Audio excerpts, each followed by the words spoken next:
Hello, hello, hello. Good morning.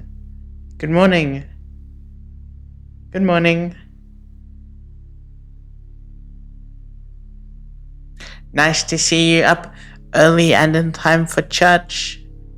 Me too. Hi. Um. Hi. Um.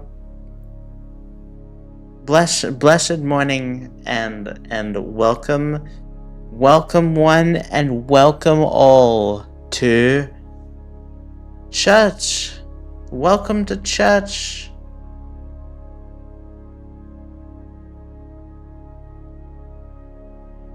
Welcome.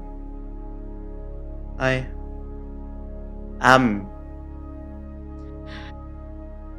As they say in the Bible, um, welcome to church, and I hope you had a Puggers morning and a Puggers whatever it is. Today I think we're going to be finishing the book of Numbers. Today, I don't remember how many chapters there are, but it looks like we're towards the end. You know, you remember what happened? There was Numbers, census. They counted how many people lived in the camp, and there was many camps, and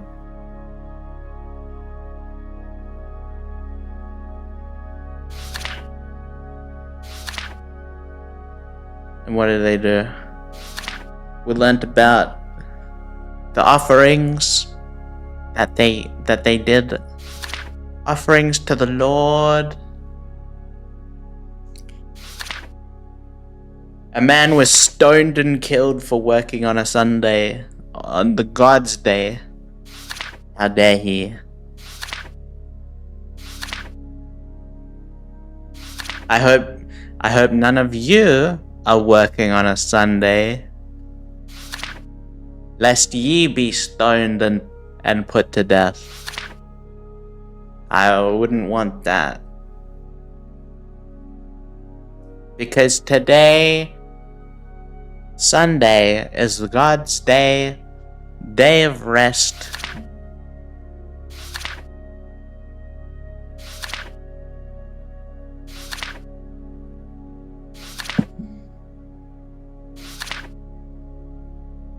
And rest ye shall be.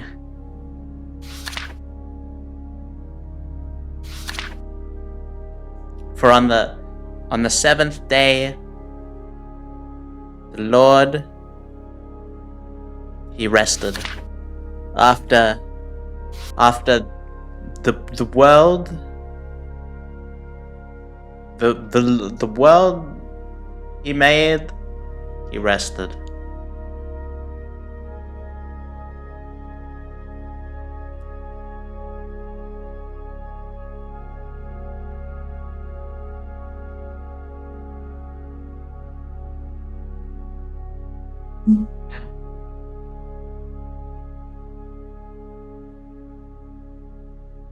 Wow. Hello? Hi.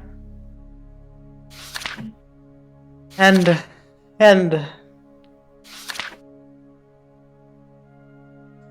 the people, they were in the desert. It had been one day in the desert, and so they complained, "Oh no, sick of eating desert food. Please give us something else, God. Our Lord who took us out of Egypt and brought us into the desert to save us, and now all we have is unleavened bread and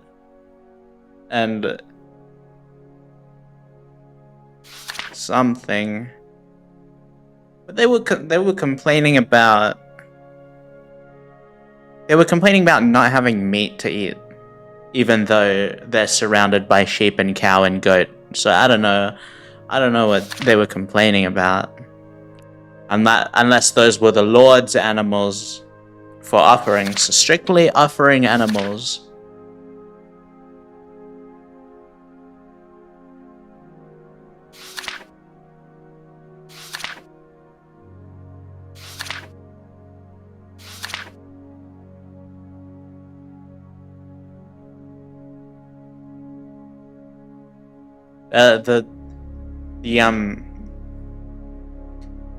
Some of the elders stopped believing. They were upset because there wasn't enough water to drink. God, who brought them out of Egypt and saved the people, set the people to die amongst the desert with no water and no meat. So he summoned a tornado of fish, 50 billion fish, all across the desert for the people, and forced the food down their throats until they died. That'll teach them for asking for food.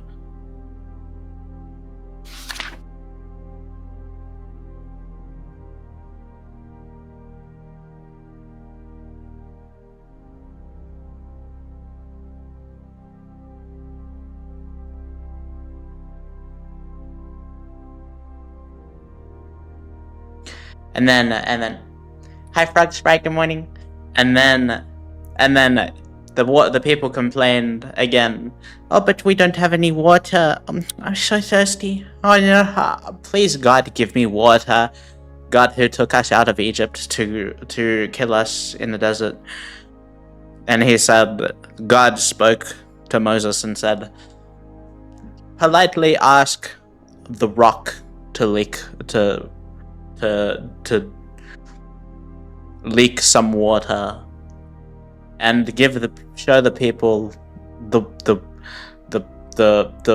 rock that leaks water. And so Moses smacked the rock with his staff, but God didn't like that. And God was upset.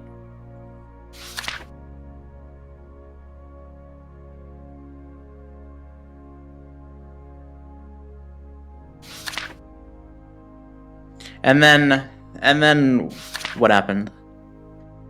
And then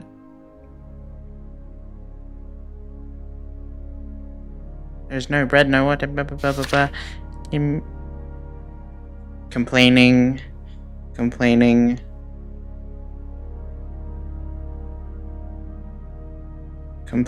complaining. I don't remember me reading this. What were we up to?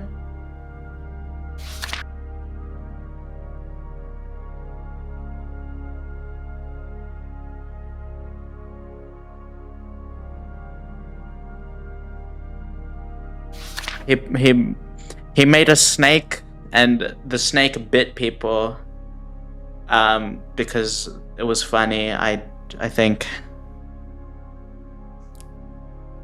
the sinners, the people that sinned got bitten by a snake, and as God wills it, they shall keep living. Then a man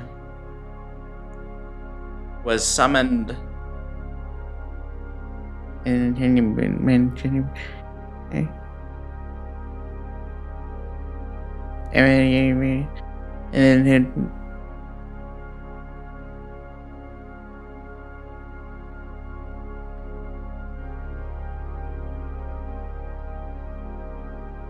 I don't.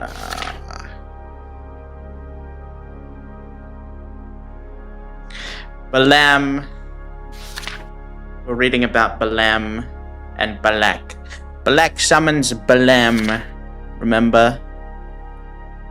The Israelites traveled to the plains of Moab. Hi, baby minibus. Good morning. and camped along the Jordan across from Jericho. I'm reading the last chapter from last week because it's like a new story chapter. Just as a refresher, remember.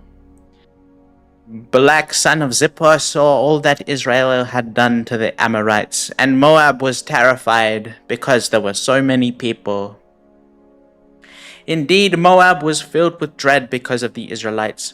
The Moabites said to the elders of Midian, "This horde is going to lick up everything around us." As an ox licks up the grass of the field, so Balak, son of Zippor, who was king of Moab at the time, sent messages to summon Balaam, son of Beor, who was at Pether, near the Euphrates River. In this native land, Balak said, a people has come out of Egypt. They cover the face of the land and have settled next to me.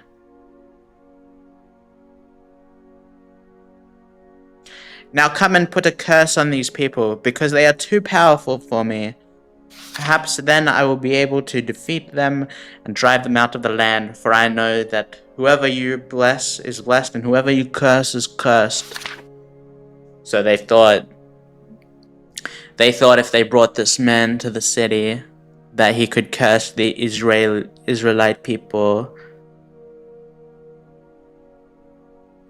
But God had other plans. The elders of Moab and Midian left, taking them the fee for divination. When they came to Balaam, they told him what Balak said. "Spend the night here," Balaam said to them, "and I will report back to you with the answer the Lord gives me." So the Moabite official stayed with him. God came to Balaam and asked, "Who are these men with you?" Balaam said to God, "Balak, son of Zippor, king of Moab, sent me this message. A people that has come out of Egypt covers the face of the land, and come and put a curse on them for me. Perhaps then I will be able to fight them and drive them away." But God said to Balaam, "Do not go with them. You must not put a curse on these people, because they are blessed." The next morning Balaam got up and said to Balak's officials, "Go back to your own country, for the Lord has refused to let me go with you." So the Moabite officials returned to Balak and said, "Balaam refused to come with us." Then Balak sent other officials, more numerous and more distinguished than the first. They came to Balaam and said, "This is what Balak, son of Zippor, says. Do not let anything keep you from coming to me, because I will reward you handsomely and do whatever you say. Come and put a curse on these people." But Balaam answered, "Even if Balak gave me all the silver and gold in his palace, I could not do anything great or small to go beyond the command of the Lord, my God. Now spend the night here so that I can find out what else the Lord will tell me." That night, God came to Balaam again and said, "Since these men have come to summon you, go with them, but do only what I tell you." Balaam got up in the morning, saddled his donkey, and went with the Moabite officials. But God was very angry when he went. And the angel of the Lord, so God told him to go, and then he went, and then God got angry. Sometimes,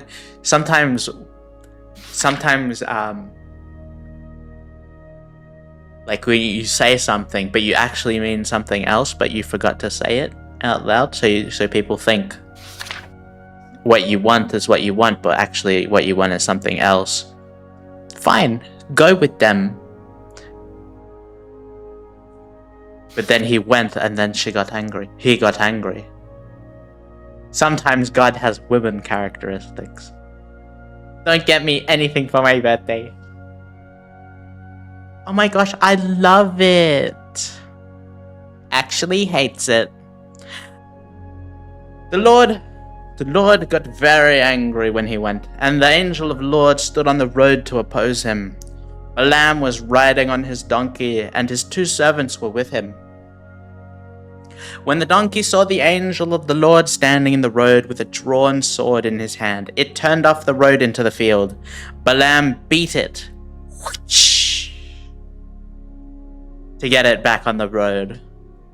The angel of the Lord stood in a narrow path through the vineyards, with walls on both sides.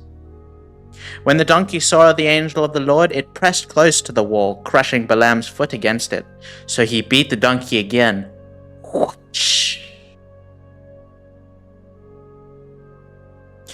Then the angel of the Lord moved on ahead and stood in the narrow place where there was no room to turn, either to the right or to the left. When the donkey saw the angel of the Lord, it lay down under Balaam, and he was angry and beat it with his staff.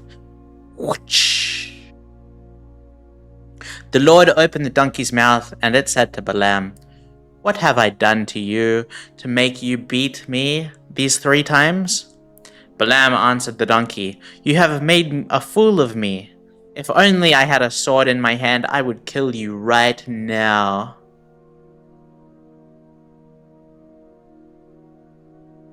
The donkey said to Balaam, "Am I not your own donkey, which you have always ridden to this day?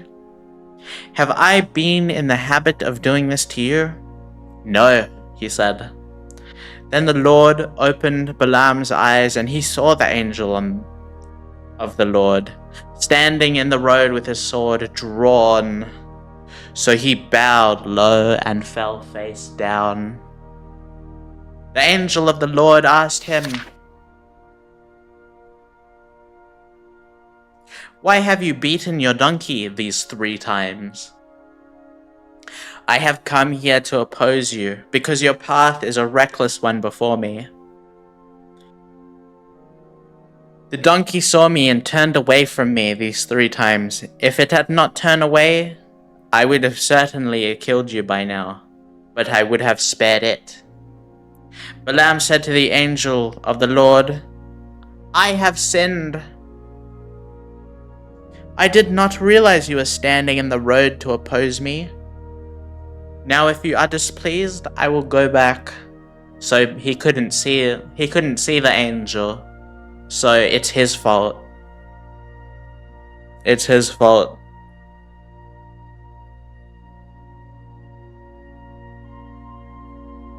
The angel of the Lord said to Balaam, "Go with the men, but speak only what I tell you." So Balaam went to the officials. So he was going with So Balaam was going with the men, and then the angel came to kill him because he was going with the men, because the Lord was angry. And now the angel wants him to go with the men also. Blessed morning, Manuka. Blessed morning, Elias Phil van Inzabern. When Balak heard that Balaam was coming, he went out to meet him at the Moabite town on the Arnon border, at the edge of his territory. Balak said to Balaam, "Did I not send you an urgent summons? Why didn't you come to me? Am I really not able to reward you?" And he said, "Well, I have come to you now," Balaam replied, "but I can't say whatever I please. I must speak only what God puts in my mouth." Then Balaam went to Balak with Kiriath Huzoth. Balak sacrificed cattle and sheep and gave some to Balaam and the officials who were with him. The next morning, Balak took Balaam up to Bamoth Baal, and from there he could see the outskirts of the Israelite camp. Now we're all caught up. You remember what happened last week? Balaam said, "Build me 7 altars here, and prepare 7 bulls and 7 rams." Balak did as Balaam said, and the 2 of them offered a bull and a ram on each altar. Then Balaam said to Balak, "Stay here beside your offering while I go aside. Perhaps the Lord will come to meet with me." Whatever he reveals to me, I will tell you." Then he went off to a barren height. God met with him, and Balaam said, "I have prepared 7 altars, and on each altar I have offered a bull and a ram." The Lord put a word in Balaam's mouth and said, "Go back to Balak and give him this word." So he went back to him and found him standing beside in the offering with the Moabite officials. Then Balaam spoke his message. "Balak brought me from Aram, the king of Moab, from the eastern mountains. Come," he said, "curse Jacob for me. Come, denounce Israel." "How can I curse those whom God has not cursed? How can I denounce those whom the Lord has not denounced? From the rocky peaks I see them, from the heights I view them. They are people who live apart and do not consider themselves one of the nations. Who can count the dust of Jacob, or number even a fourth of Israel? Let me die the death of the righteous, and may my final end be like theirs." Balak said to Balaam, "What have you done to me? I brought you to curse my enemies, but you have done nothing but bless them." He answered, "Must I not speak what the Lord puts in my mouth?" Then Balak said to him, "Come with me to another place where you can see them." "You will not see them, but only the outskirts of their camp, and from there curse them for me." So they took him to the field of Zophim on the top of Pisgah. And there he built 7 altars and offered a bull and a ram on each altar. Balaam said to Balak, "Stay here beside your offering while I meet with him over there." The Lord met with Balaam and put a word in his mouth and said, "Go back to Balak and give him this word." So he went to him and found him standing beside his offering with the Moabite officials. Balak asked him, "What did the Lord say?" Then he spoke his message. "Arise, Balak, and listen. Hear me, son of Zippor. God is not human, that he should not lie, not a human being, that he should change his mind. Does he speak and then not act? Does he promise and not fulfill? I have received a command to bless. He has blessed, and I cannot change it."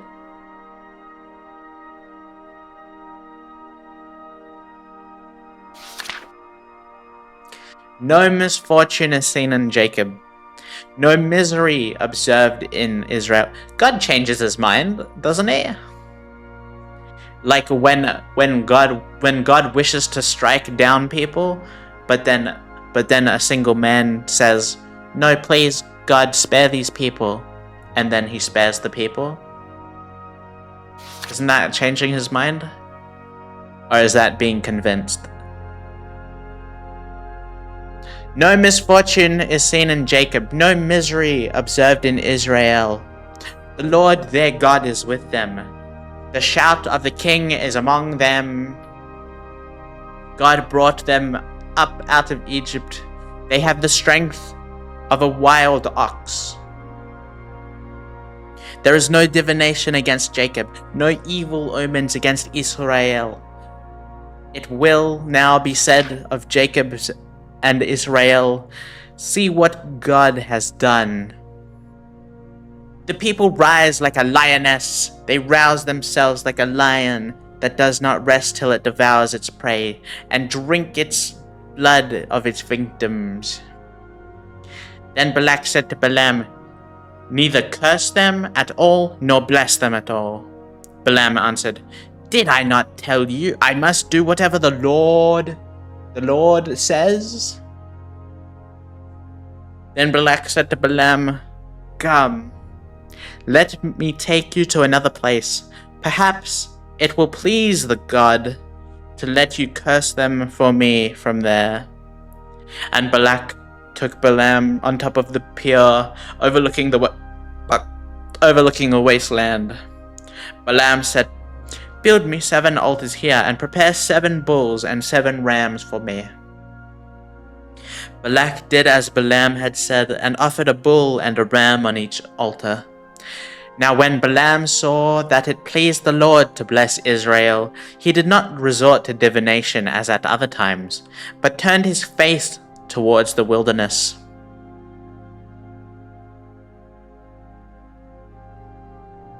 When Balaam looked out and saw Israel encamped in the tribe by tribe, the Spirit of God came to him.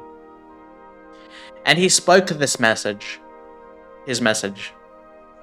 The prophecy of Balaam, son of Beor, the prophecy of one whose eye sees clearly, the prophecy of one who hears the words of God, who sees a vision from the Almighty, who falls prostrate, and whose eyes are opened. How beautiful are your tents, Jacob, your dwelling places, Israel!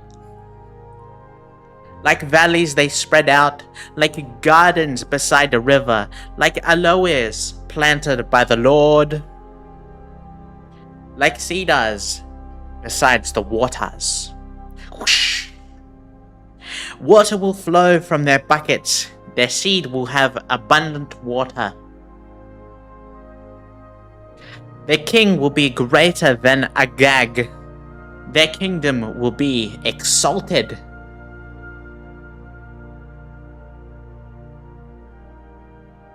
God brought them up out of Egypt. They have the strength of a wild ox. They devour hostile nations and break their bones into pieces. With their arrows, they pierce them. Like a lion, they crouch and lie down. Like a lioness who dares to rouse them. May those who bless you be blessed, and those who curse you be cursed. Then Balak's anger burned against Balaam. He struck his hand together and said to him,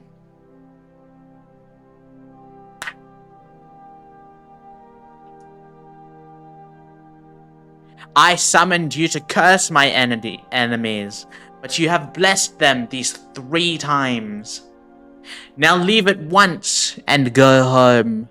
I said I would reward you handsomely, but the Lord has kept you from being rewarded. Balaam answered Balak, Did I not tell the messengers you sent me? Even if Balak gave me all the silver and gold in his palace, I could not do anything of my own accord, good or bad, to go beyond the command of the Lord. And I must say only what the Lord says. Now I am going back to my people.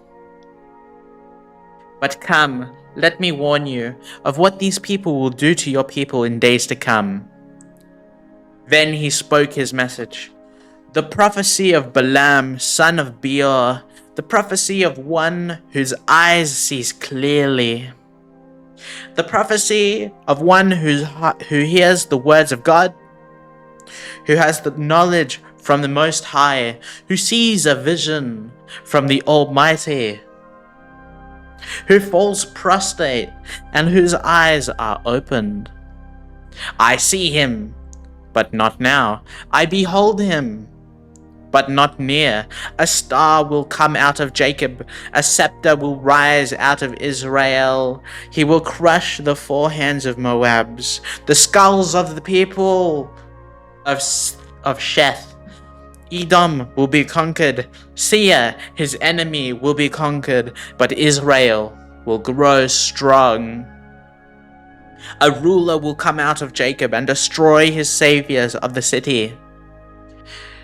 Then Balaam saw Amalek and spoke his message. Amalek was the first among the nations, but their end will be utter destruction. Then he saw the Canaanites and spoke his message. Your dwelling place is secure. Your nest is set in rock.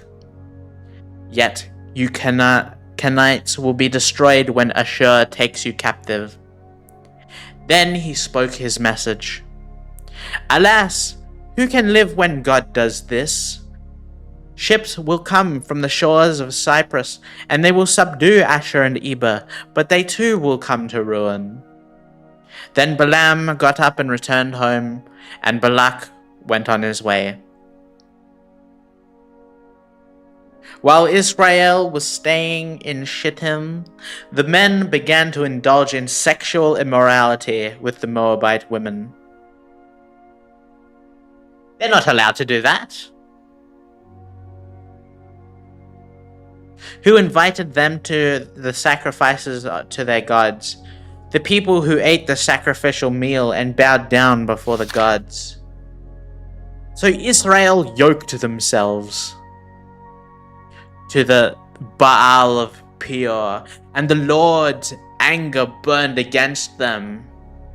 The Lord said to Moses, "Take all the leaders of these people, kill them."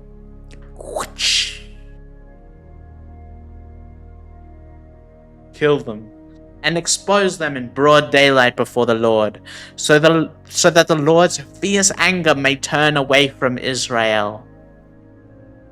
How did they keep getting away with this? How did the Israel people keep getting away with this? They keep not listening to the God, even though they're supposed to. What's it been, like a week since the last time?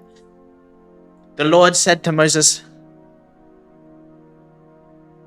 So Moses said to Israel's judges, "Each of you must put to death those of your people who have yoked themselves to the Baal of Peor." And still they are God's chosen people. Absolutely. Although the Israelite people may not be perfect, they are God's people. Amen.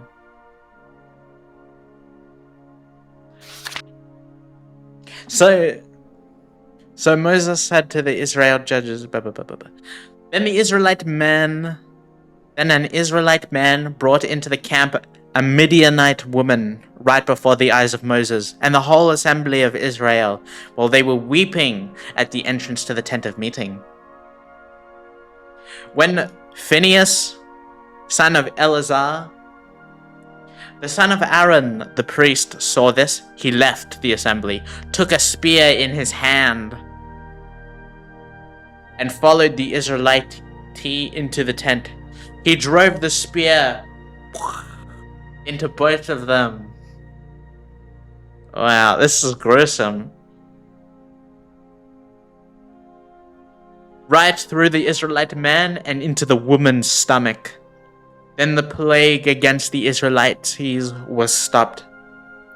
But those who died in the plague numbered 24,000. There was a plague?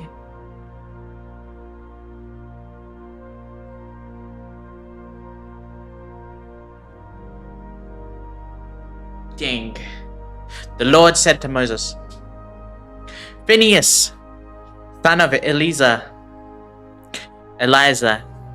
the son of Aaron the priest, has turned my anger away from the Israelites, since he was as zealous for my honor among them as I am. I did not put an end to them in my zeal. Therefore, tell him I am making my covenant of peace with him.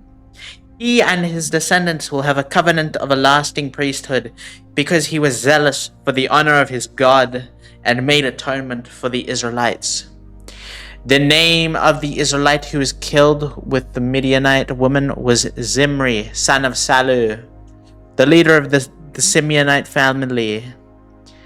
And the name of the Midianite woman who was put to death... Blessed morning, Loomis. And the name of the Midianite woman who was put to death doesn't matter. a tribal chief of the Midianite family. The Lord said to Moses, "Treat the Midianites as enemies and kill them. They are treated as enemies when they deceived you in the PR incident involving their sister Cosby." Who? Treat the Midianites as enemies and kill them.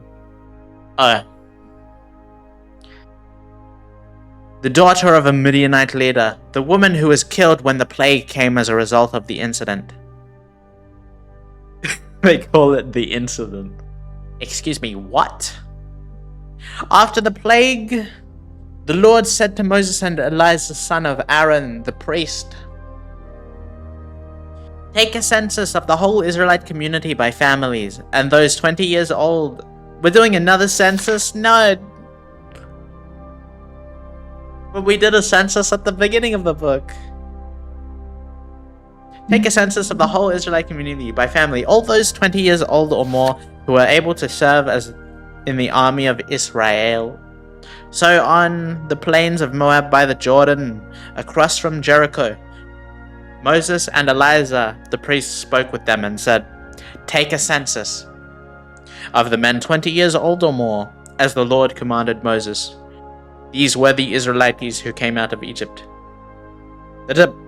The descendants of Reuben, the first son of Israel, were through Hanok, the Hanokite clan, through Palu, the Palulite clan, through Hezron, the Hezronite clan, through Camri, the Carmenite clan. These were the clans of Reuben. Those were numbered 43,730. The son of Palu was Eliab, and the sons of Eliab were Nemuel, Dathan, and Abram.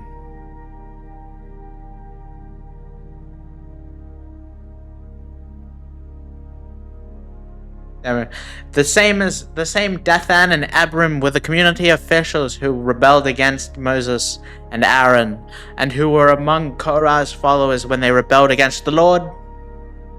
The earth opened its mouth and swallowed them, along with Korah, whose followers died when the fire devoured the 250 men. And they served as a warning sign. The line of Korah, however, did not die out. The descendants of Simeon by their clans were through Nemuel, the Nemuelite clan, through Jamin, the Jaminite clan, through Jachin, the Jachinite clan, through Zara, the Zaraite clan, through Shaul, the Shaulite clan. These were the clans of Simeon. Those numbered were 22,200. The descendants of Gad by their clans through Zephron were the Zephonite clan, through Hagi, the Higgite clan, through Shuni, the Shunite clan, through Ozni, the Oznite clan, through Eri, the Arite clan, through Arodi, the Arodite clan, through Areli, the Arelite clan. These were the clans of Gad. Those numbered were 40,500. Not Zac Efron. Maybe the Efron clan. What? The Zephron clan. I don't know. No. These were the clans of Gad. Those numbered were 40,500. and Onan were sons of Judah, but they died in Canaan. The descendants of Judah by their clans were through Shelah, the Shilahite clan, through Perez, the Perezite clan, through Zerah, the Zerahite clan. The descendants of Perez were through Hezron, the Hezronite clan, through Hamul, the Hamulite clan. These were the clans of Judah. Those numbered were 76,500. The descendants of Issachar by their clans were through Tola, the Tolite clan, through Pua, the Puite clan, through Jeshub, the Jeshubite clan, through Shimron, the Shimronite clan, These were the clans of Issachar. Those numbered 64,300. The descendants of Zabulon, by their clans, were through Sered, the Seredite clan, through Elon, the Elonite clan, through Jalil, the Jalilite clan. Rail God MLPK ZG5, good morning. The Haktur, the Tur clan.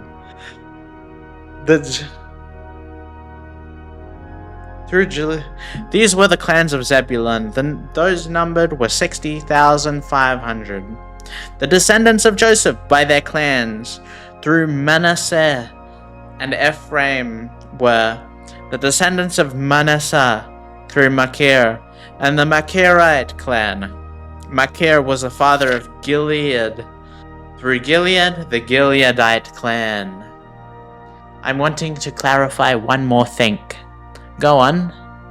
Clarify away. These were the descendants of Gilead through Lezer, the Lezerite clan, through the Helakite clan, through Asriel, the Asrielite clan, through Shechem, the Shechemite clan, through Shemida, the Shemidite clan, through Hefer, the Heferite clan. Yeah.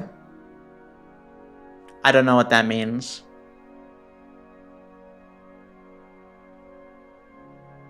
Yeah. Through Shemida, the Shemidite clan, through Hefer, the Heferite clan. Zelophehad, son of Hefer, had no sons. He only had daughters whose names were Mahala, Noah, Hoglah, Milcah, and Tisra. Okay, bye, exit. Thank you for this interaction. These were the clans of Manasseh. Those numbered were 52,700. These were the descendants of Ephraim by their clans through Shathalah, the Shathalite clan, through Becca, the Beckerite clan, through Tahan, the Tahanite clan. These were the descendants of Shathuelah, through Iran, the Iranite clan. I don't know why I started, when I started reading the Bible, I thought it would be all about stories. I really thought there were 66 books of stories, not like 5 books of stories and like 50, 60 books of counting and family trees. These are the clans of Manasseh. Those were numbered 52,700. Hi Natty, good morning. The New Testament has a lot of nice stories when my OG Jesus gets involved. Okay, excited. These were the descendants of Ephraim by their clans through Shathalah, the Shathalite clan, through Becca, the Beckerite clan, through Tahan, the Tahanite clan. These are the descendants of Shathalah, through Aaron, the Aaronite clan. These were the clans of Ephraim. Those numbered were 32,500. These were the descendants of Joseph by their clans. The descendants of Benjamin by their clans were through Bela, the Belaite clan, through Ashbel, the Ashbite clan, the Ashbelite clan, through Ahiram, the Hiram clan, through Shaphan, the Shaphanite clan, through Hafam, the Hafamanite clan. The descendants of Bela through Ard and Naaman were through Ard, the Ardite clan, through Naaman, the Naamanite clan. These were the clans of Benjamin. Those numbered were 45,600. These were the descendants of Dan by their clans, through Shuham, the Shahumite clan. These were the clans of Dan. All of them were Shahumite clans, and those numbered were 64,400. The descendants of Asher by their clans. How long is this? How long is this?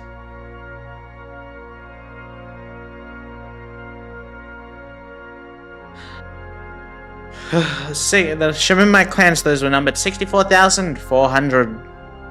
The descendants of Asher by their clans were through Imnah, the Imnite clan, through Ishvi, the Ishvite clan, through Beriah, the Beriite clan, and through the descendants of Beriah, through Heber, the Heberite clan, through Malkiel, the Malkielite clan.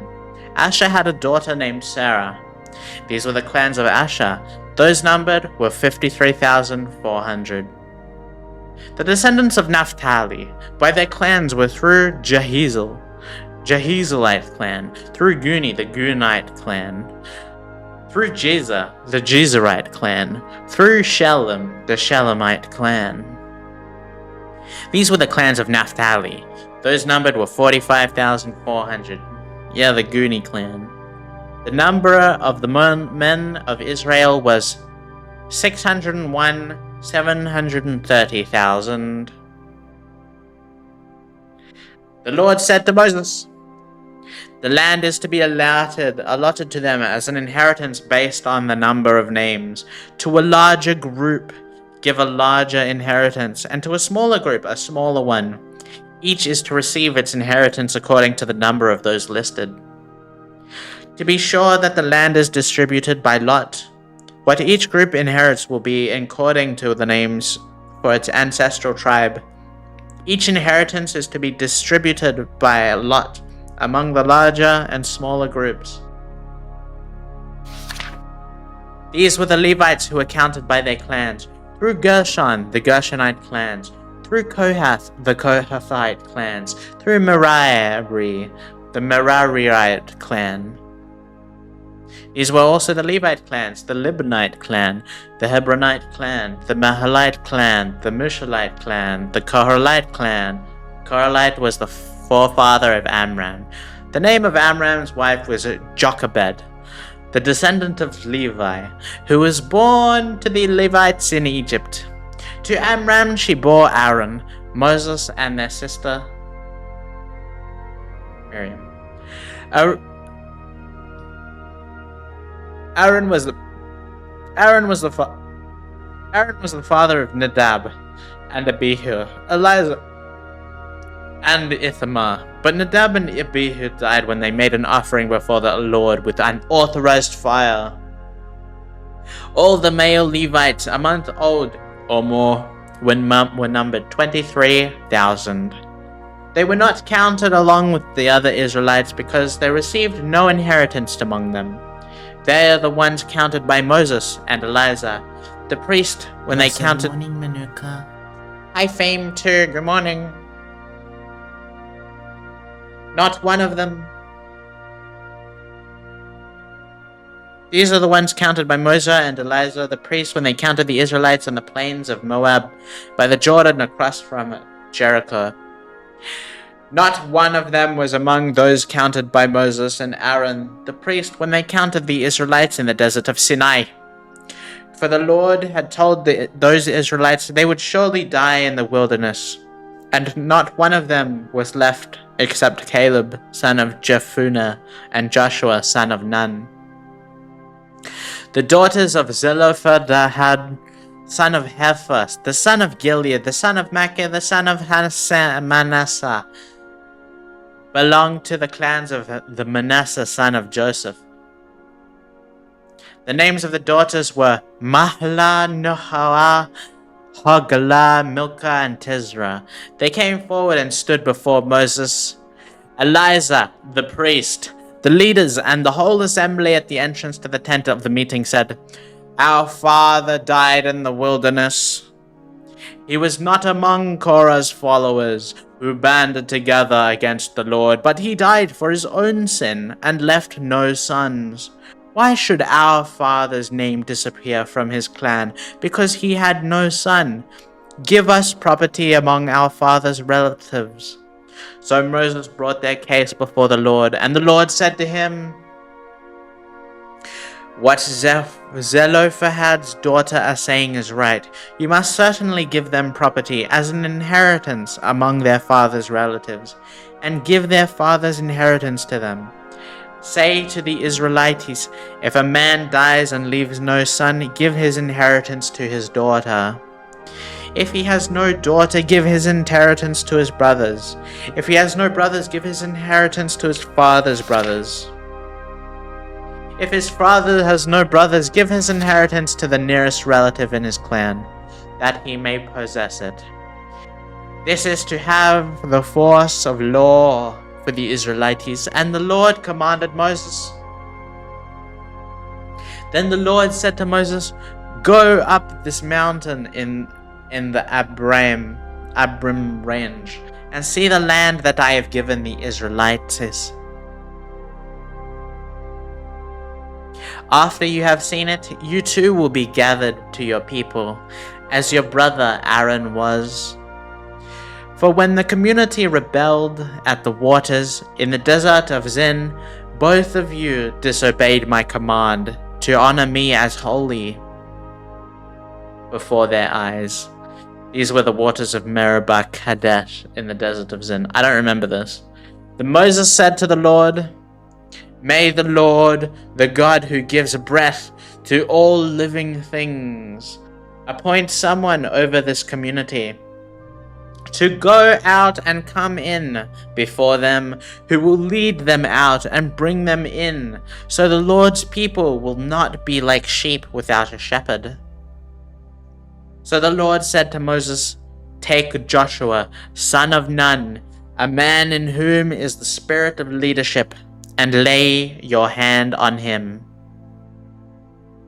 Have him stand before Eleazar, the priest, and the entire assembly, and commission him in their presence. Give him some of your authority, so that the whole Israelite community will obey him. He is to stand before Eleazar the priest, who will obtain decisions for him by inquiring of the Urim before the Lord. At his command, he and the entire community of the Israelites will go out, and at his command, they will come in. Moses did as the Lord commanded him. He took Joshua and had him stand before Eleazar the priest and the whole assembly. Then he laid his hands on him and commissioned him, as the Lord instructed through Moses. The Lord said to Moses, give this command to the Israelites and say to them, make sure that you present to me at the appointed time my food offerings as an aroma pleasing to me. Say to them, this is the food offering you are to present to the Lord, 2 lambs, a year old without defect, as your regular burnt offering each day. Offer 1 lamb in the morning and the other at twilight, together with a grain offering of 1/10 of an ephah of the finest flour mixed with 1/4 of hin of oil from pressed olives. This is the regular burnt offering instituted at Mount Sinai as the pleasing aroma, a food offering presented to the Lord. If his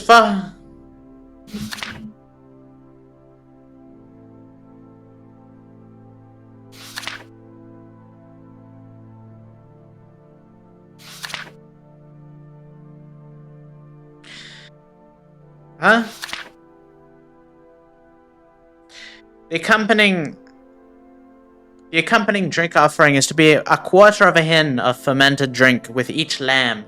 Pour out the drink offering to the Lord of the sanctuary. Offer the 2nd lamb at twilight, along with the same kind of grain offering and drink offering that you offer the Lord in the morning. This is a food offering, an aroma pleasing to the Lord. On the Sabbath day, make an offering of 2 lambs a year old without defect, together with its drink offering and a grain offering of 2/10 of an ephah of the finest flour mixed with olive oil. This is the burnt offering for every Sabbath, in addition to the regular burnt offering and its drink offering. On the first of every month, present to the Lord a burnt offering of 2 young bulls, 1 ram, and 7 male lambs a year old, all without defect. Loomis, those lambs are for God. Don't touch those lambs.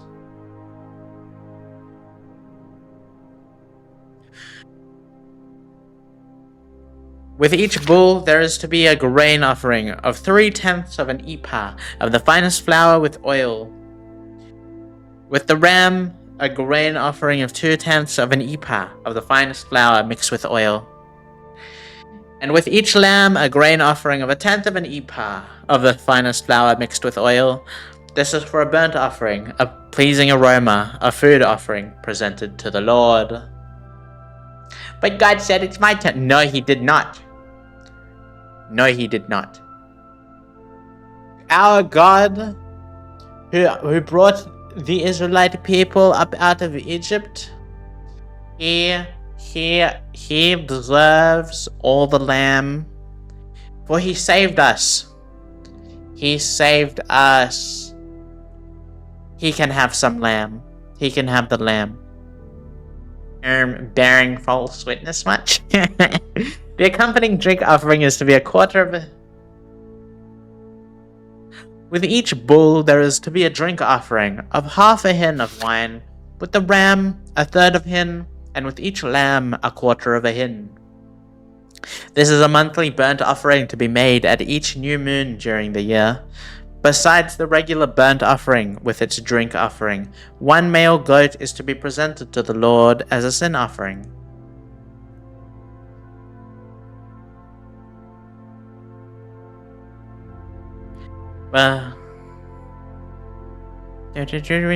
On the 14th day of the first month of the Lord's the Lord's Passover is to be held. On the 15th day of this month there is to be a festival. For 7 days eat bread made without yeast. On the first day hold a sacred assembly and no regular work. Do no regular work.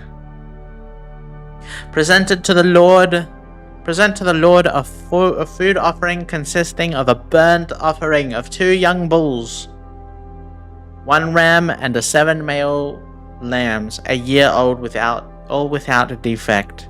With each bull offer a grain offering of 3/10 of an ephah of the finest flour mixed with oil. With the ram 2/10, and with each of the 7 lambs 1/10. Include 1 male goat as a sin offering to make atonement for you. Offer these in addition to the regular morning burnt offering. In this way, present the food offering every day for 7 days as an aroma pleasing to the Lord.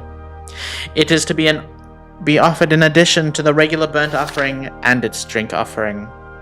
On the 7th day, do you think when they make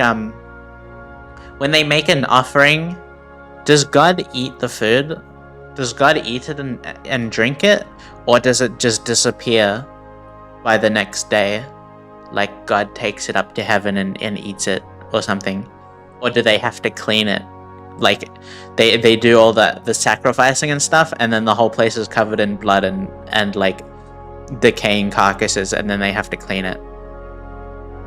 On the 7th day, hold a sacred assembly and do no regular work. On the day of first fruits, when you present to the Lord an offering, they said in one of the past readings that the priest can eat the sacrifices. Oh, true, I guess. You're right, I forgot. My bad.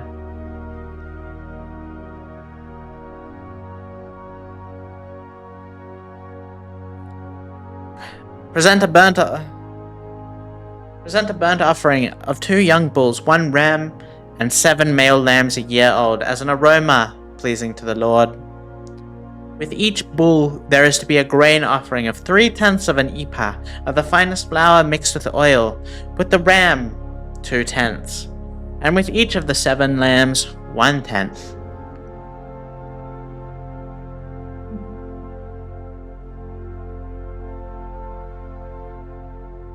And with each of the 7 lambs 1/10. Include 1 male goat to make atonement for you. Offer these together with a drink offering in addition to the regular burnt offerings and its grain offering. Be sure the animals are without defect.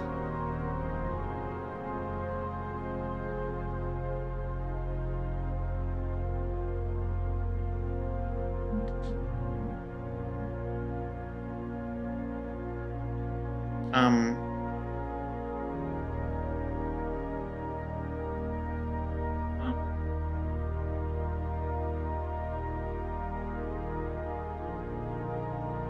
Well, that's mildly inconvenient.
Excuse me.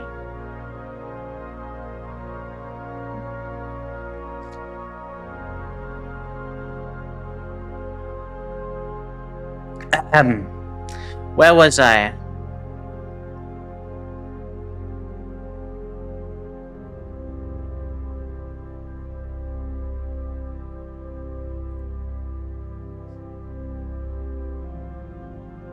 Ahem.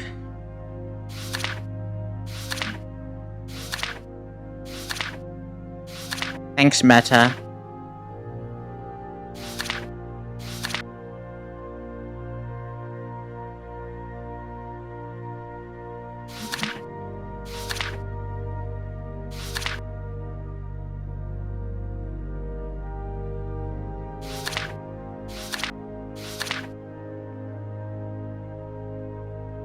What were we up to? I don't remember.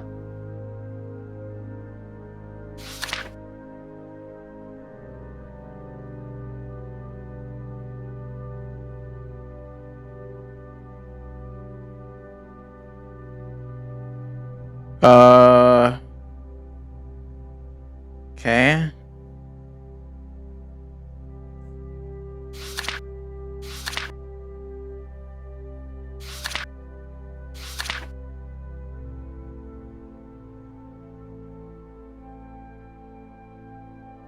No. No. No. No. Oh my gosh.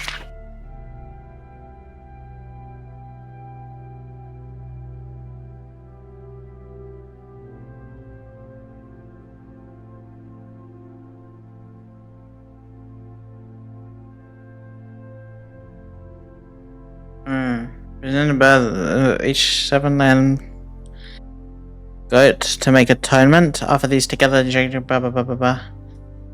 On the day.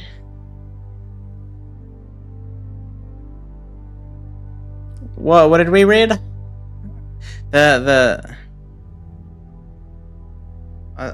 the day of the first fruits, when you present to the Lord an offering of new grain during the festival of weeks, hold a sacred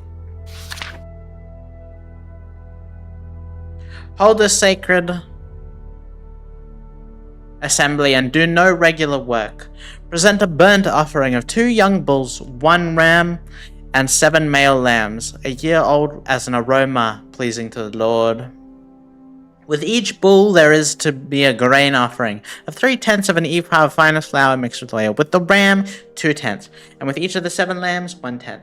Include 1 male goat to make an atonement for you. Offer these with the drink offerings in addition to the regular burnt offering and the grain offering to be animals without defect. On the first day of the 7th month, hold a sacred assembly and do no regular work. It is a day for you to sound the trumpets.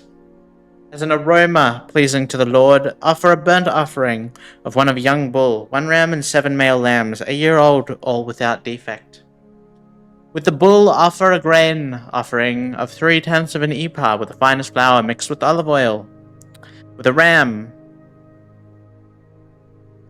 2/10, and with each of the 7 lambs, 1/10.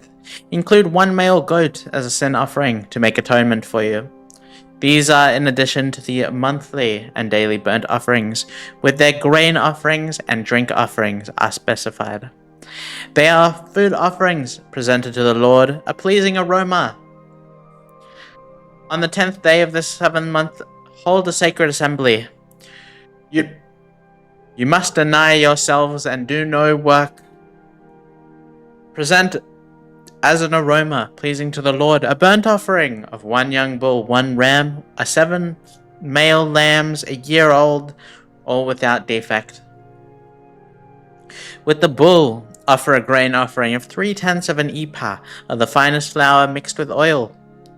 With the ram, 2/10, and with each of the 7 lambs, 1/10. Include 1 male goat as a sin offering, in addition to the sin offering for atonement and the regular burnt offering, with its grain offering and their drink offering.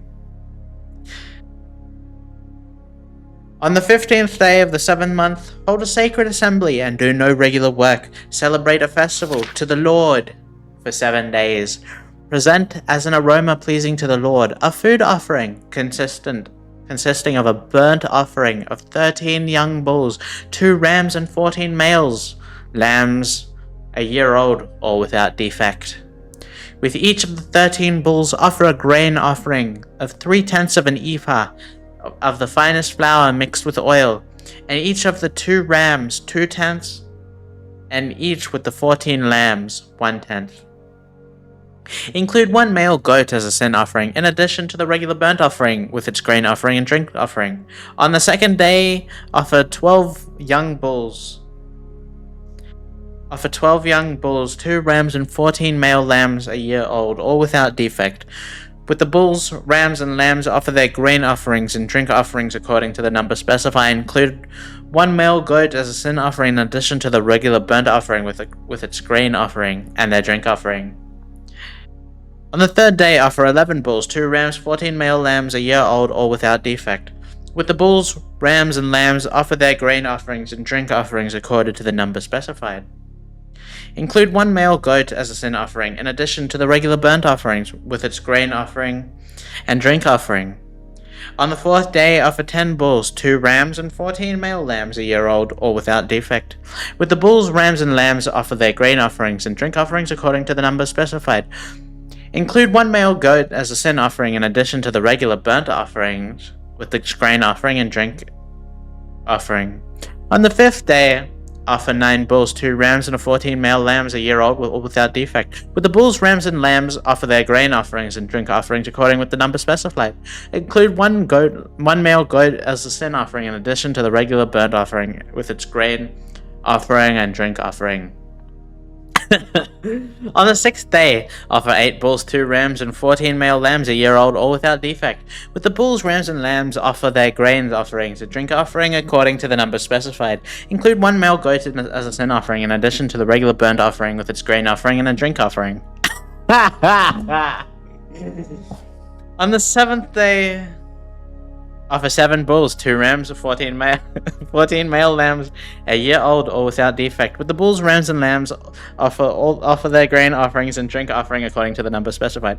Include 1 male goat as a sin offering, in addition to the regular burnt offering and its grain offering and drink offering.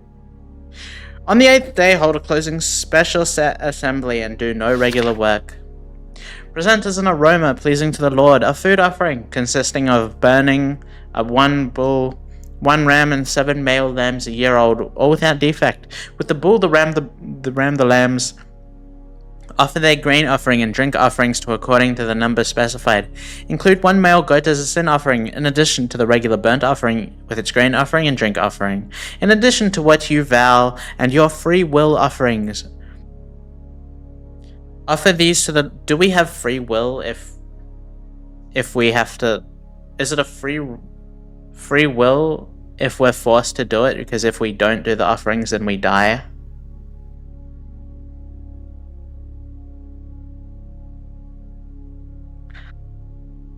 Offer these to the Lord at your appointed festivals, your burnt offerings, grain offerings, drink offerings, and fellowship offerings.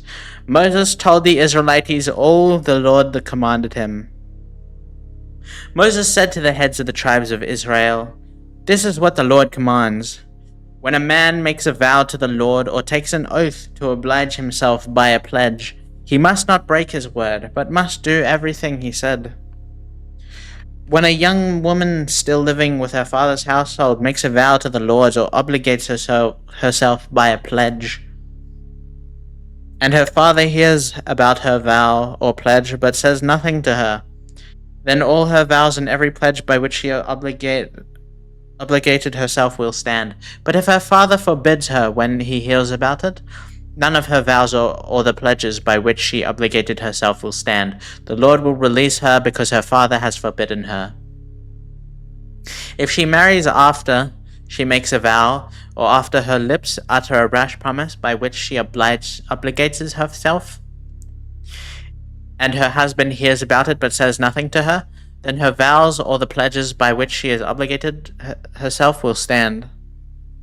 But if her husband forbids her when he hears about it, he nullifies the vow and obligates her or the rash promise by herself, by which she obligates herself, and the Lord will release her. Any vow or obligation taken by a widow or a divorced woman will be binding on her. If a woman living with her husband makes a vow or obligates herself by a pledge or under oath, and her husband hears about it but says nothing to her and does not forbid her, then all her vows or her pledge... What is a pledge? What is a vow or pledge? By which she obligated herself will stand. But if her husband nullifies them when he hears about them, and none of the vows or pledges that came from her lips will stand, her husband has nullified them, and the Lord will release her. The husband may confirm or nullify any vows she makes, or any sworn pledges to deny herself. But if her husband says nothing to her about it from day to day, and then he confirms all her vows or pledges binding on her, he confirms them by saying nothing to her when he hears about them. If, however, he nullifies them some time after he hears about them, then he must bear the consequences of her wrongdoing.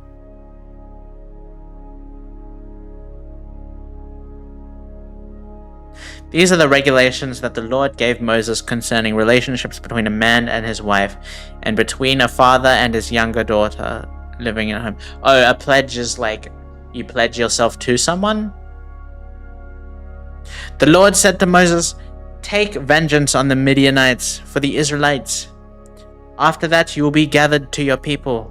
So Moses said to the people, "Arm some of your men and go to war against the Midianites, so that they may carry out the Lord's vengeance on them. Send into battle 1,000 men from each of the tribes of Israel." So 12,000 men armed for battle, 1,000 from each tribe were supplied from the clans of Israel. Moses sent them into battle, 1,000 from each tribe, along with the Phinehas, son of Eleazar, the priest, who took with him an article from the sanctuary and the trumpets for signaling. And they fought against the Midian, and the Lord commanded Moses and killed every man. Among their victims were Evi, Rechem, Zur, Hur, Reba, the 5 kings of Midian. They also killed Balaam, son of Beor, with the sword. What? What? No. No. What? Guys, they killed Balaam. Why would they do that? Guys, why would they do that?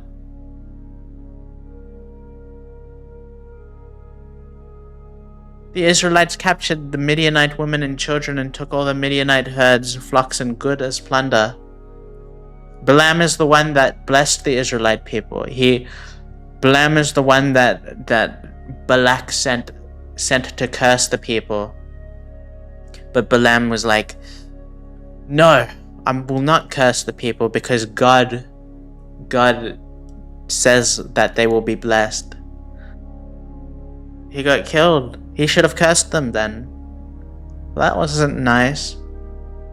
The Israelites captured the Midianite women and children and took all the Midianite herds, flocks, and goods as plunder. They burnt all the towns where the Midianites had settled, as well as their camps. They took all the plunder and spoils, including the people and animals, and brought the captives, spoils, and plunder to Moses. And so we're pirates now. God's will, probably. Plot development. And brought captive spoils and plunders to Moses and Eleazar the priest, and the Israelite assembly at their camp on the plains of Moab by the Jordan across from Jericho. Moses, Eleazar the priest, and all the leaders of the community went to meet them outside the camp. Moses was angry with the officers of the army, the commanders of thousands and commanders of hundreds who returned from battle. Have you allowed all the women to live? He asked them. They were the ones who followed Balaam's advice and enticed the Israelites to be unfaithful to the Lord. What? When did that happen? Balaam enticed the Israelite people to have relations with the women? Oh, no wonder he died, of course.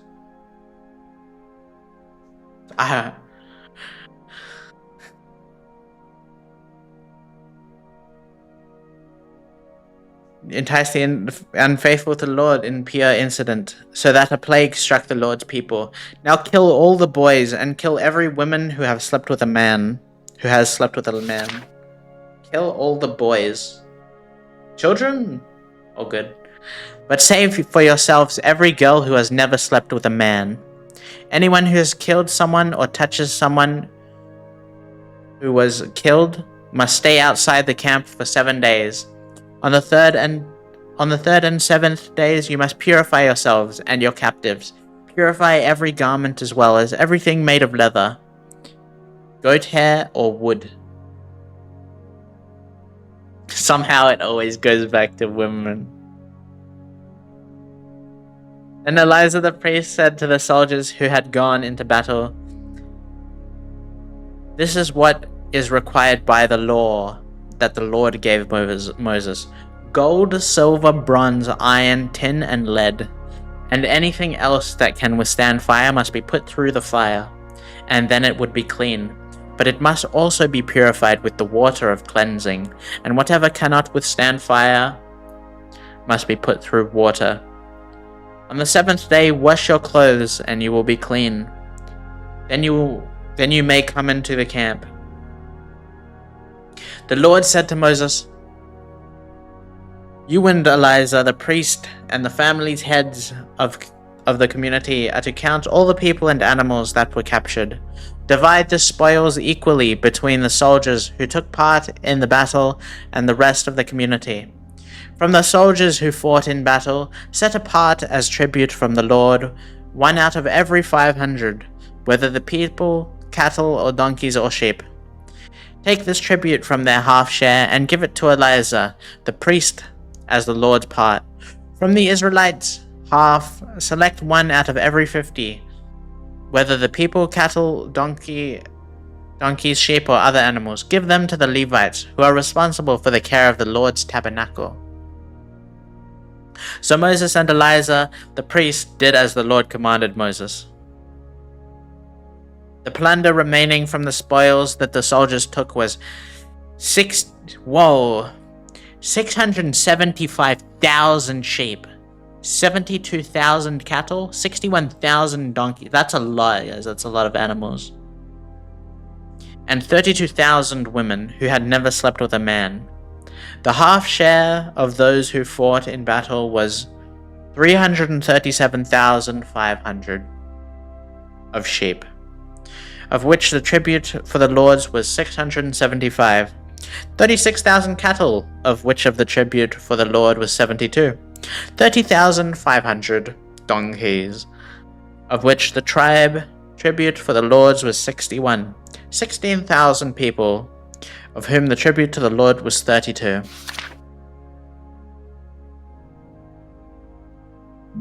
Moses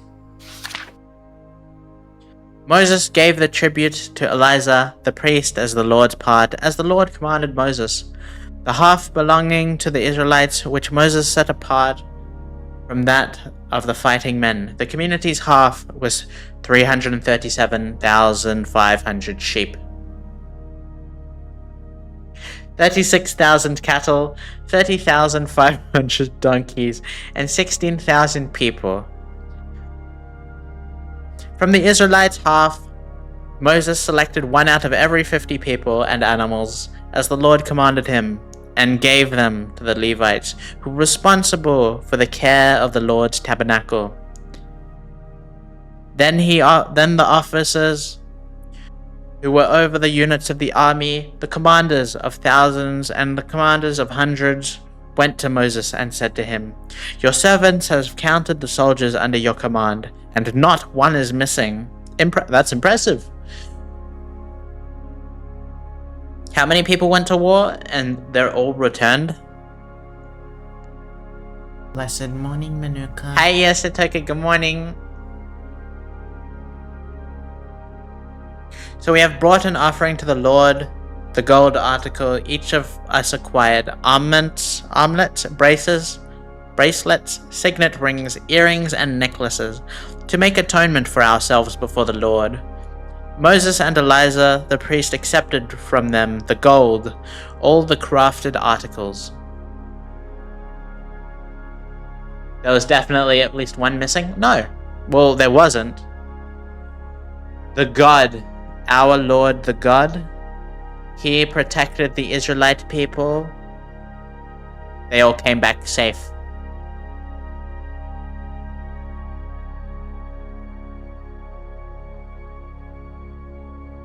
All the gold from the commanders of thousands and commanders of hundreds that Moses and Eleazar presented as a gift to the Lord weighed 16,750 shekels.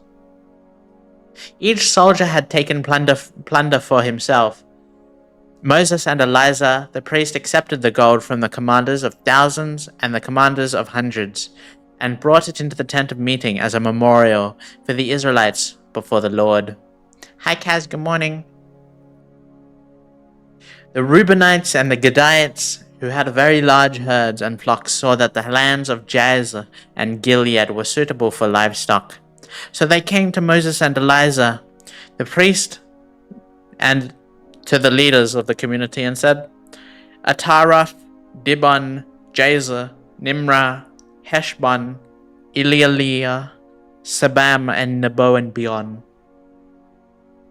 And the land the Lord subdued before the people of Israel are suitable for livestock, and your servants have livestock. If we have found favor in your eyes, they said, let this land be given to your servants as our possession. Do not make us cross the Jordan. Moses said to the Gadites and Reubenites, should your fellow Israelites go to war while you sit here? Why do you discourage the Israelites from crossing over into the land the Lord has given us?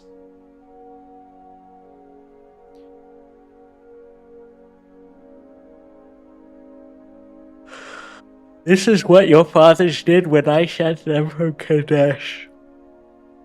After they went up to the valley of Eshcol and viewed the land, they discouraged the Israelites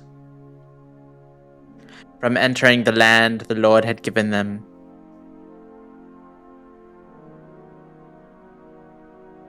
The Lord's anger was aroused that day, and he swore this oath, because they have not followed me wholeheartedly, not one of those people who were 20 years old or more when they came up out of Egypt will see the land that I promised an oath to Abraham, Isaac, and Jacob. Not one except Caleb's son, of Jephunneh and Kenizzite, and Joshua, son of Nun, for they followed the Lord wholeheartedly. The Lord's anger burned against Israel, and he made them wander in the wilderness 40 years, until the whole generation of those who had done evil in his sight was gone. And here you are, a brood of sinners, standing in a place of your fathers, and making the Lord even more angry with Israel.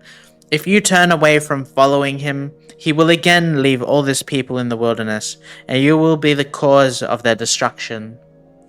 Then they came up to him and said, "We would like to build pens here for our livestock and cities for our women and children, but we will arm ourselves for battle and go ahead of the Israelites until we have brought them to their place. Meanwhile, our women and children will live in fortified cities for protection from the inhabitants of the land. We will not return to our homes until each of the Israelites has received their inheritance. We will not receive any inheritance with them on the other side of Jordan, because our inheritance has come to us on the east side of Jordan."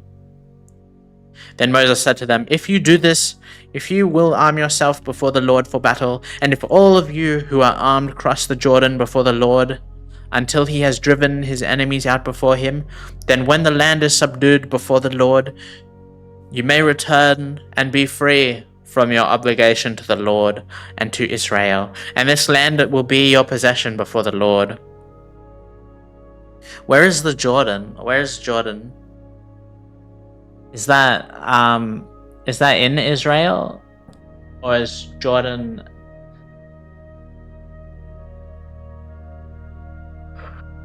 Wait, I didn't understand. Is this not all Israel?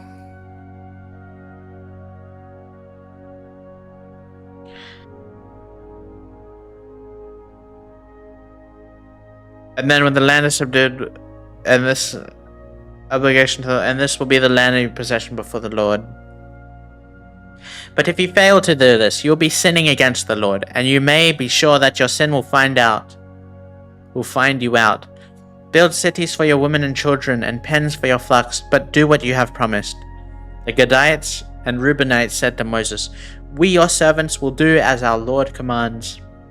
Our children and wives, our flocks and herds will remain here in the cities of Gilead. But your servants, every man who is armed for battle, will cross over to fight before the Lord, just as the Lord says." Then Moses gave orders about them to Eleazar, the priest, and Joshua, son of Nun, and to the family heads of the Israelite tribes.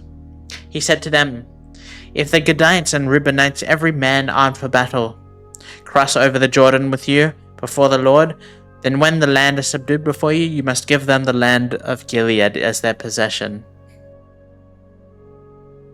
But if they do not cross over with you armed, they must accept their possession with you in Canaan." The Gadites and Reubenites answered, "Your servants will do what the Lord has said. We will cross over before the Lord into the Canaan army, but their property we inherit will be on this side of the Jordan." Then Moses gave to the Gadites and Reubenites and the half tribe of Manasseh, son of Joseph, and the kingdom of Sihon, king of the Amorites, and kingdom of the Og, king of Bashan, the whole land with its cities and territories around them. The Gadites built up Dibon and Ataroth Aroah, Atrath, Shaphan, Jazer, Jogbehah, Beth Nimrah, and Beth Haran has fortified cities and built pens for their flocks. And the Reubenites rebuilt Heshbon, Elilah, and Kiriathaim, as well as Nebo and Baal-meon. These names were changed, and Simba. They gave names to the cities they rebuilt. The descendants of Machir, son of Manasseh, went to Gilead, captured it, and drove it out of the Amorites who were there. So Moses gave Gilead to the Machirites, the descendants of Manasseh, and they settled there. Jair, a descendant of Manasseh, captured their settlements and called them Havoth Jair. And Nabah captured Kenath and its surrounding settlements and called it Nabah after himself. Here are the stages in the journey of the Israelites when they came out of Egypt by divisions under the leadership of Moses and Aaron. At the Lord's command, Moses recorded the stages in their journey. This is their journey by stages. The Israelites set out from Ramses on the 15th day of the first month, the day after Passover, and they marched out defiantly in full view of the Egyptians, who were burying all their firstborn, whom the Lord had struck down among them, for the Lord had brought judgment on their gods. The Israelites left Ramses and camped at Succoth. They left Succoth and camped at Etham on the edge of the desert. They left Etham, turned back to Pi Harioth, to east of Baal Zephon, and camped near Migdol. They left Pi Harioth and passed through the sea into the desert. And when they had traveled for 3 days in the desert of Etham, they camped at Marah. They left Marah and went to Elim, where there were 12 springs and 70 palm trees, and they camped there. They left Elim and camped by the Red Sea. They left the Red Sea and camped by the desert of Sin. They left the desert of Sin and camped by Dophkah. They left Dophkah and camped at Alush. They left Alush and camped at Rephidim, where there was no water for the people to drink. They left Rephidim and camped in the desert of Sinai. They left the desert of Sinai, camped at Kibroth Hattava. They left Kibroth Hattava and camped at Hazeroth.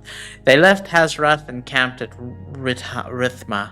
They left Rithmah and camped at Rimmon Perez. They left Rimmon Perez and camped at Libnah. They left Libnah and camped at Rizah. They left Rizah and camped at Kehelaleth.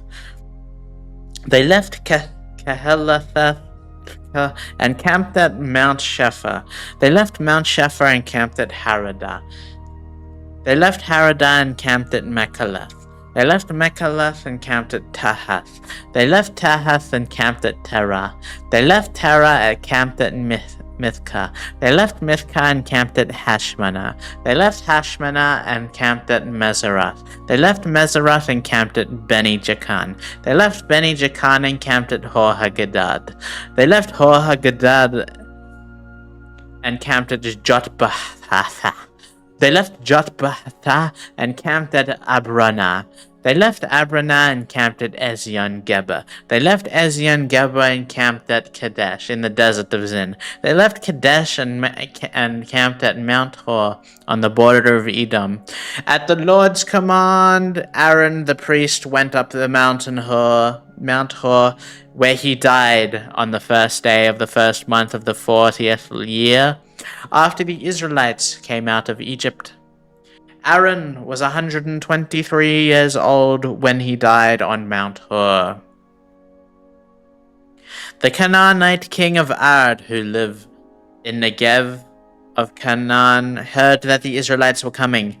They left Mount Hor and camped at Zalmanath. They left Zalmanath and camped at Punon. They left Punon and camped at Oboth. They left Oboth and camped at Abram on the border of Moab.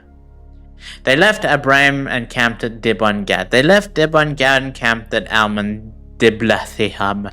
They left Almon Diblathiham and camped at the mountains of Abram near Nebo. They left mountains of Abram and camped in the plains of Moab by the Jordan across from Jericho. There on the plains of Moab, they camped along the Jordan from Beth Jishmon to Abel Shittim. On the plains of Moab by the Jordan, across from Jericho, the Lord said to Moses, "Speak to the Israelites and say to them, when you cross the Jordan into Canaan, drive out all the inhabitants of the land before you. Destroy all their carved images and their cast idols, and demolish all their high places. Take possession of the land and settle in it, for I have given you the land to possess. Distribute the land by lot, according to your clans, to a larger group. Give a larger inheritance, and to a smaller group, give a smaller inheritance." We're almost done. Don't worry. Whatever falls to them by lot will be theirs, distributed according to your ancestral tribes. But if you do not drive out the inheritance of the land Those you allow to remain will become barbs in your eyes and thorns in your sides. They will give you trouble in the land where you will live, and then I will do to you what I plan to do to them. The Lord said to Moses, "Command the Israelites and say to them, when you enter Canaan, the land that you will be allotted to you as an inheritance is to have these boundaries. Your southern side will include some of the desert of Zin along the border of Edom. Your southern boundary will start in the east from the southern end of the Dead Sea, cross south to the Scorpion Pass.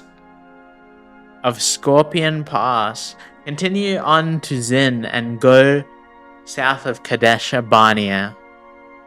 Then it will go to Hazar Adar and over to Asmon.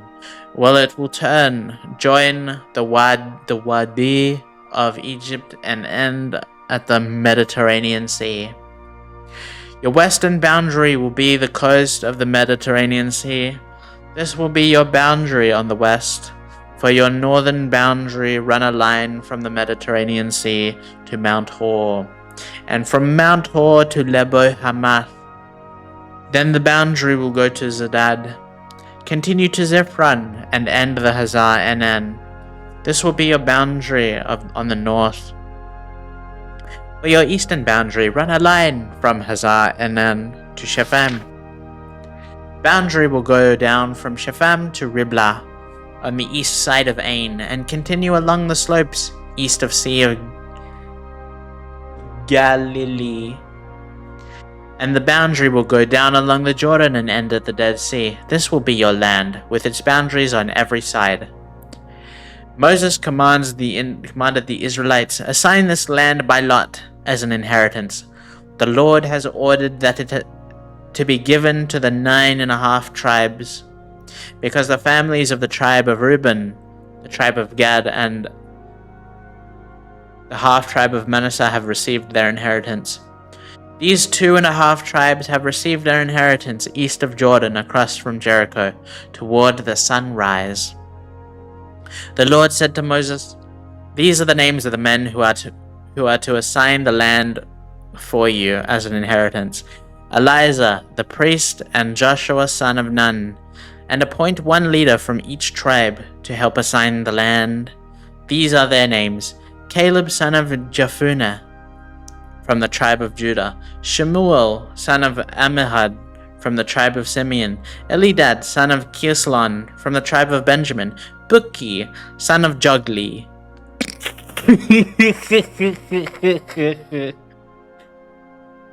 The leader of the tribe of Dan; Haniel, son of Ephod, the leader of the tribe of Manasseh, son of Joseph; Kemuel, son of Shiftan, the leader of the tribe of Ephraim, son of Joseph; Elizapha, son of Panak, the leader of the tribe of Zebulun;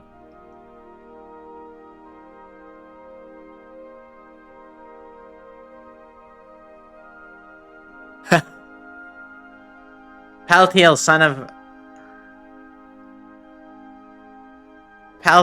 of Azan, the leader from the tribe of Issachar; Ahihud, son of Shelami, and the leader of the tribe of Asher.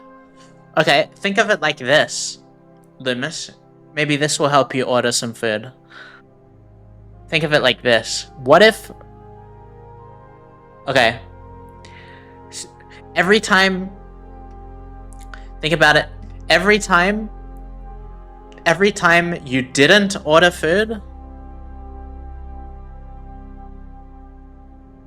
Every time you didn't order food, you added that money to a pile, right? And you've saved how much money not ordering food?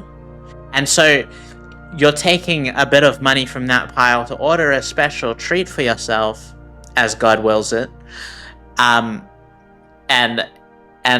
so it's like you're not really losing any money, because in the past you might have been ordering a lot of food, but now you've saved up so much money, one little treat doesn't really hurt, you know?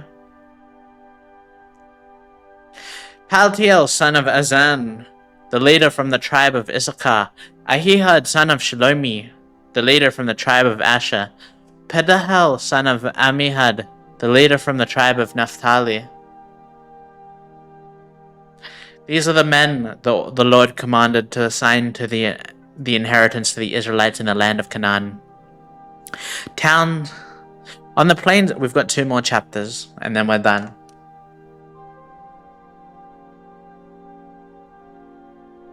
I cannot spend that much on a piece of rice and fish. True, you can just make rice and fish at home. On the plains of Moab by the Jordan across from Jericho, the Lord said to Moses, "Command the Israelites to give the Levites towns to live in. From the inheritance the Israelites will possess, and give them pasture lands around the towns. Then they will have towns to live in, and pasture lands for the cattle they own, and all their other animals. The pasture lands around the towns that you give the Levites will extend 1,000 cubits from the town wall. Outside the town, measure 2,000 cubits on the east side, 2,000 on the south side, 2,000 on the west, and 2,000 on the north, with the town in the center. They will have this area pasturized for their towns. 6 of the towns you give the Levites will be cities of refuge, to which a person who has killed someone may flee. In addition, give them 42 other towns." What? So, is that like evading police? They have a town to evade police in? In all, you must give the Levites 48 towns, together with their pasture lands. The towns you give the Levites from the land the Israelites possess, are to be given in proportion to the inheritance of each tribe. Take many towns from a tribe that has many, but few from one that is few. And then the Lord said to Moses, "Speak to the Canaanites, speak to the Israelites, and say to them, when you cross the Jordan into Canaan, select some towns to be your cities of refuge, to which a person who has killed someone accidentally may flee. They will be places of refuge from the avenger, so that anyone accused of murder may not die before they stand trial before the assembly. These 6 towns you will be. How many people are killing people accidentally that there needs to be a whole town for it?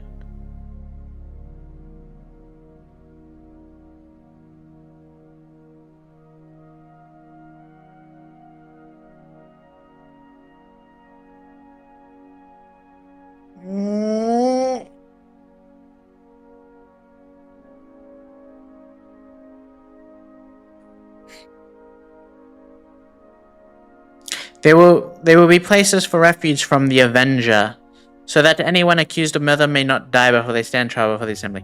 These 6 towns you will give will be your cities of refuge. Give 3 on the side of the Jordan and 3 in Canaan as cities of refuge. These 6 towns will be a place of refuge for the Israelites and for foreigners residing among them, so that anyone who has killed another accidentally can flee. If anyone strikes someone a fatal blow with an iron object, that person is a murderer. The murderer is to be put to death. Or if anyone is holding a stone and strikes someone a fatal blow with it, that person is a murderer. The murderer is to be put to death. If anyone is holding a wooden object and strikes someone a fatal blow with it, that person is a murderer. Well, if it doesn't list every single material in the world, then people are going to find loopholes to kill people. No? If anyone is holding a wooden object and strikes someone a fatal blow with it, how about just fatal blows in general? You're put to death. That person is a murderer. The murderer is to be put to death. The avenger of blood shall put the murderer to death. The avenger of blood. When the avenger comes upon the murderer, the avenger shall put the murderer to death.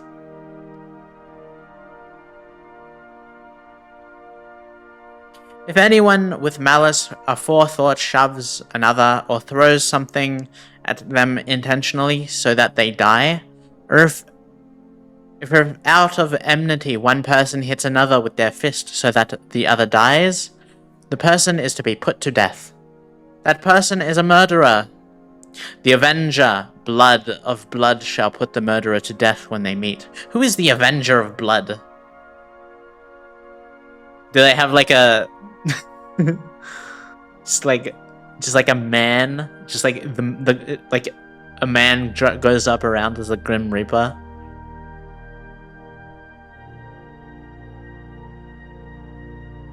But if without enmity someone suddenly pushes another or throws something at them unintentionally, or without seeing them drops on them a stone heavy enough to kill them and they die, then since the other person was not an enemy and no harm was intended, the assembly must judge between the accused and the avenger of blood, according to these regulations.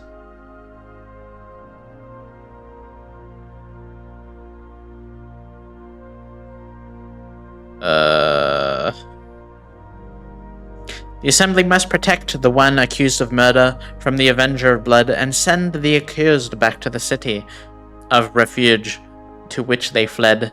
The accused must stay there until the death of the high priest, who is anointed with the holy oil. But if the accused ever goes outside the limits of the city of refuge to which they fled, and the avenger of blood finds them outside the city, the avenger of blood may kill the accused without being guilty of murder. The accused must stay in the city of refuge until the death of the high priest. Only after the death of the high priest may they return to their own property.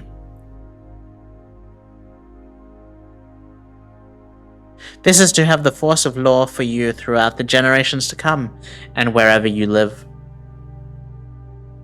Anyone who kills a person is to be put to death as a murderer, only on the testimony of witness. But no one is to be put to death on the testimony of only one witness. Do not accept a ransom for the life of a murderer who deserves to die. They are to be put to death.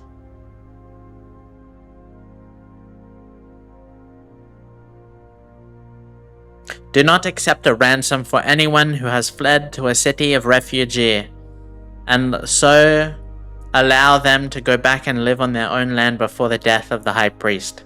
Do not pollute the land where you are. Bloodshed pollutes the land, and atonement cannot be made for the land on which the blood has shed, except by the blood of the one who shed it. Do not defile the land where you live and where I dwell, for I, the Lord, dwell among the Israelites.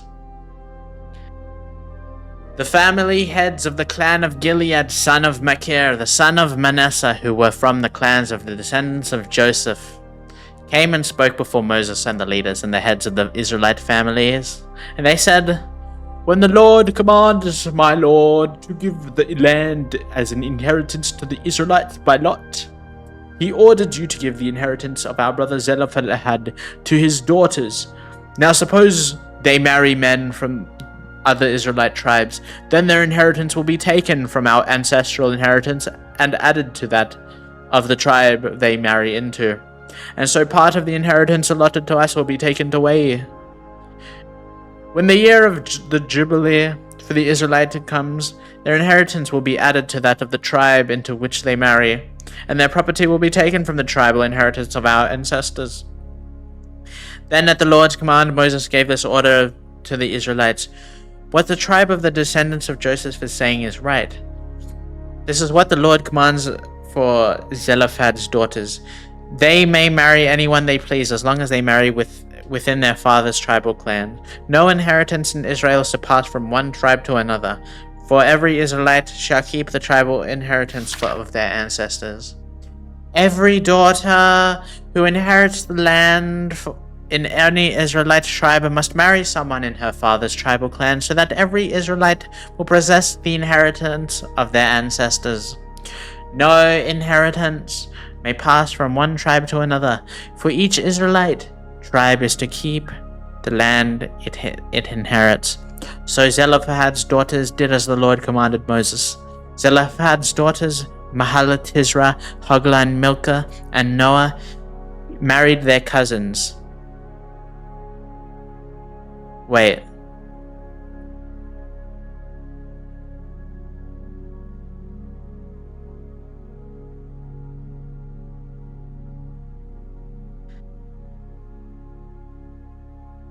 Married their cousins on their father's side. Are they allowed to do that? I thought they weren't allowed to do that. I thought incest was forbidden. Or maybe a cousin is far enough apart.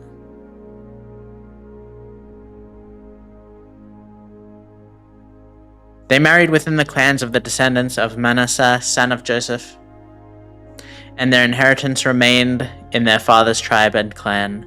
These are the commands and regulations the Lord gave through Moses to the Israelites on the plains of Moab, by the Jordan, across from Jericho.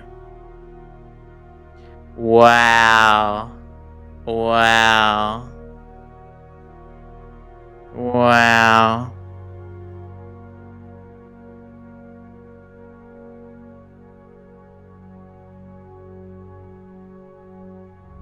Wow. Wasn't that amazing? Wow. Guys, look. Guys, look who it is. Is that God?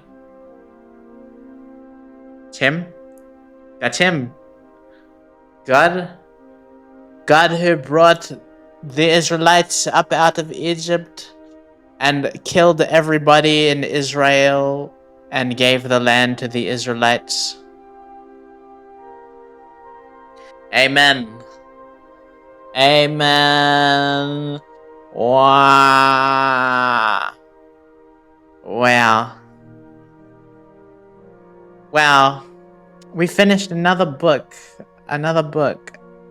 That's book number 4. That's book number 4 out of 66. Wow. Wow. Wow. Boom. I liked this book. I didn't like the numbers.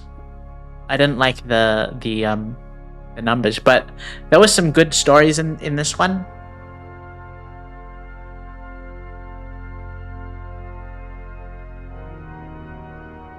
I think there was one story.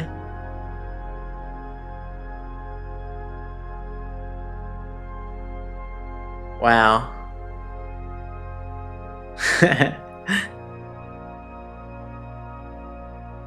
Do you what did you guys think of the Book of Numbers? Did you like it? Next up is the book 5. The book number 5. But I'll say goodbye for today. Make sure you guys aren't doing work today, and rest, because today is a day of rest. Sunday. Relax. Rest and relax. God wills you play video games today, and rest and eat food, and play video games, and yeah. Wow. Goodbye. Say goodbye. I'll see you guys next week for church, for the next book. You're welcome. Oh my God, you're welcome. Bye. Bye. Have a nice Sunday today. Have a good night. Good night. Sweet dreams. Bye. Have a good day. Bye. Bye. Bye. Bye. Bye.